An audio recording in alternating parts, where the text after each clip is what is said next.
Une fantastique aventure, puisque ici ça a été une toute grande nouveauté pour moi d'être pris dans le noyau de l'équipe nationale. C'est comme l'arrivée dans un nouveau club, on découvre un nouveau staff, de nouveaux équipiers.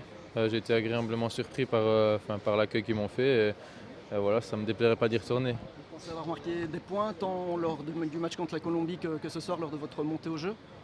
Des points, je dirais ça. Moi ici, j'ai dû faire mon possible du début jusqu'à la fin, autant aux entraînements qu'au match, puisque j'ai tout approuvé, et contrairement à l'équipe ici qui a fait toute la campagne qualificative ensemble. Maintenant, j'ai fait mon possible. Ce sera au coach de juger si ça a été positif ou pas. Je repars à Bruges sans regret et en ayant donné le meilleur de moi-même. Quelle différence vous avez constatée entre le niveau national et le niveau international? La différence est flagrante, même sur le terrain, même à l'entraînement. On voit tout de suite qu'on a affaire à des joueurs de haut niveau et qui jouent au top européen. Euh, Maintenant, moi, il faut que je me mette à jour un peu, comparé à des joueurs comme ça.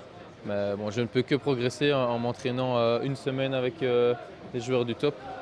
Et bon, c'était une belle découverte. Maintenant, retour à Bruges pour le championnat et bon, continuer mes prestations. Et j'aurai peut-être l'occasion de les retrouver pour encore essayer de m'améliorer.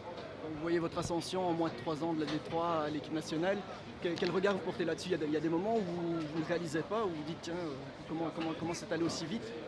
C'est vrai qu'il y a des fois quand je recule un peu dans le passé, je me dis que ça a été fort vite.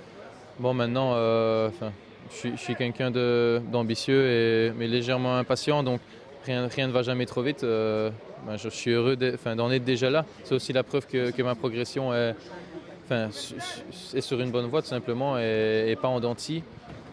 Maintenant, il y a eu Virton, il y a eu Bruges, l'équipe nationale, et puis on verra un peu comment vont évoluer les choses parce que je pense que je peux encore continuer à progresser. Justement, on parle d'un intérêt allemand. Est-ce que lors du mercato hivernal, au mois de janvier, un départ est envisageable?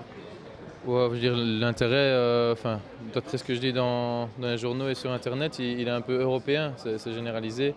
Maintenant, c'est toujours que des rumeurs, puisque quand on voit pour pas mal de joueurs, il y a toujours des clubs qui sont intéressés, mais de là à ce que ça se concrétise, c'est totalement différent.